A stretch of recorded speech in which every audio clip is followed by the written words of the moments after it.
Good afternoon, everybody. I'm Barbara Peters. This is the Poisoned Pen. It's Sunday, October the 12th, and I'm delighted to welcome back Barrett Tillman, who has written over 40 books, most of them, I think, nonfiction, but I know you have been here. Didn't you co-write something with, Stephen Kuntz, was it? And Harold Coyle, both. And Harold Coyle, both. Yeah. Were you kind of their expert? With Steve, I contributed to 2 original fiction anthologies at his request. Steve has just been a marvelous friend and colleague.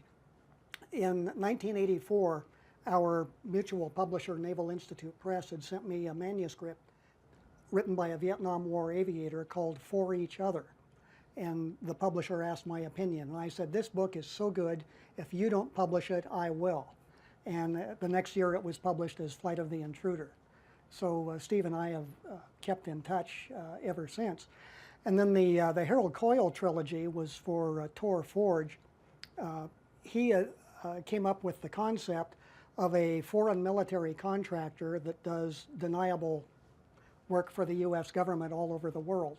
And that was a trilogy that was a fun change of pace for me because I hadn't done anything in the thriller realm at that time.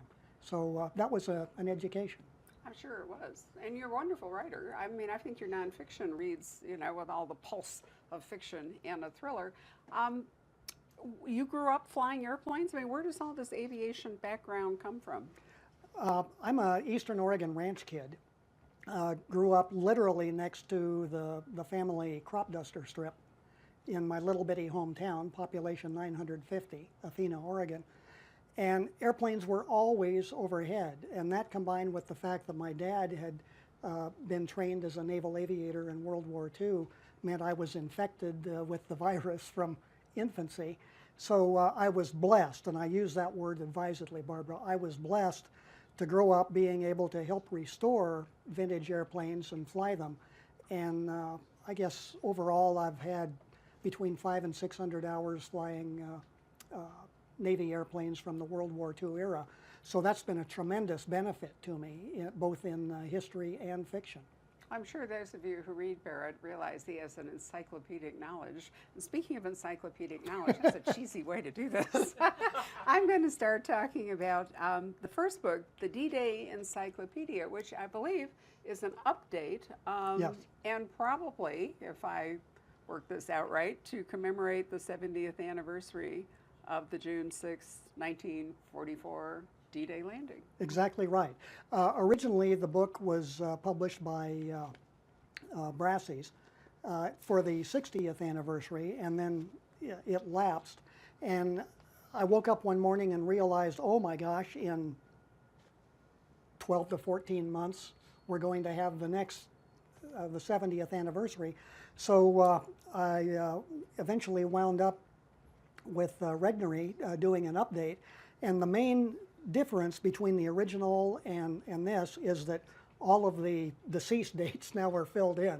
There are none of the historic figures still alive. living. Yeah. Right. Oh, I hadn't even thought about that. I was going to ask you if there was new material that has come out, from release of records and that kind of thing that would have changed some of the information that you had in the original version. I did expand upon a few of the entries. I know one had to do with intelligence from the Allied side, and a couple of other entries were expanded on the basis of additional information. One of them had to do with the British and Canadian Navy participation. I found additional information on that. And this has been very well received. As an author, it's always interesting to me to get feedback from my readers, because 2 of them who don't know each other said, this is a wonderful book because most of the entries are just the right length for bathroom reading. Well, it does make snappy reading because I started this yesterday. I won't say where I was sitting, but I did dip in and out of it. And one of the things I thought was so fascinating, I was born in 1940, so I don't have any actual memories of the war or D-Day other than playing with my mother's food stamps and really getting whacked for it. But my parents talked about many of these figures, in the years after the war. And so reading this was a real, not just a refresher course, but the entries about all the personalities revealed things that that you don't know when your own, in history, when you're living through it. It's different than when you It's go current back. events when you live it. Right. I mean, Vietnam was my war, and now when I read about Vietnam, I think, why didn't I know any of that then? But but you can't tell. So one of the things I thought was so interesting in the encyclopedia was the personalities that you talked about. So we have Dwight Eisenhower, who was the supreme Allied commander, and my question would be, was he there because he was a great general, or was he there because he was great at logistics, or even great at politics? He was great at politics. The conventional wisdom for many years after the war was that Ike was the one who held together the alliance. And that's certainly an exaggeration. It's not as if the British and the French were going to take their balls and go home because they didn't like the fact that an American was the supreme commander. The other aspect was that since America provided the huge majority of the manpower for the liberation of northwestern Europe, it was just a given that Eisenhower, or at least another senior American, would be the overall commander. But in fairness, his primary subordinates both were British. Charles Portal was the deputy commander, and then the heads of the Navy and the air campaigns also were British. So it was pretty much a balance between the Anglo-Americans.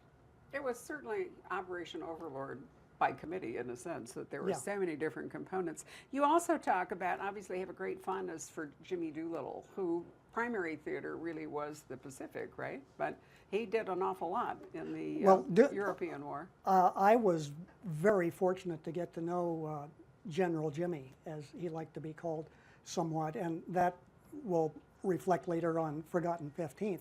But of course, he came to world prominence as opposed to national prominence with the April 1942 bombing raid of Tokyo and 5 other cities in that area.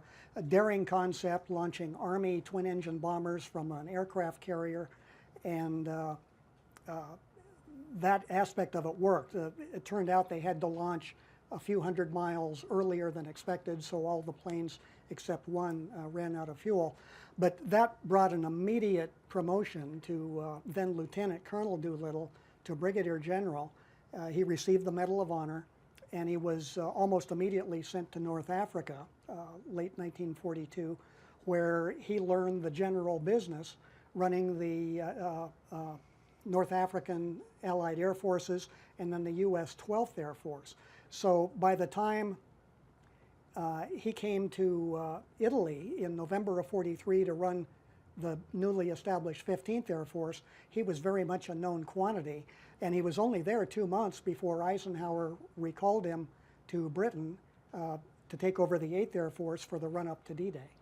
Which, of course, had its problems in the sense that the weather didn't cooperate with the air strategy for D-Day. You had that very low cloud cover. And as you wrote it, the bombers actually ended up being too far back to really protect the people landing. Yeah, the air plan that I found in the Air Force archives shows the Normandy coast running mostly east-west, and the heavy bombers based in Britain, just 30 miles away, were approaching the German-occupied beaches at a perpendicular angle from north to south. And the Navy said, we don't want the bombers dropping short because it'll endanger the ships offshore. The bombardiers added another fudge factor.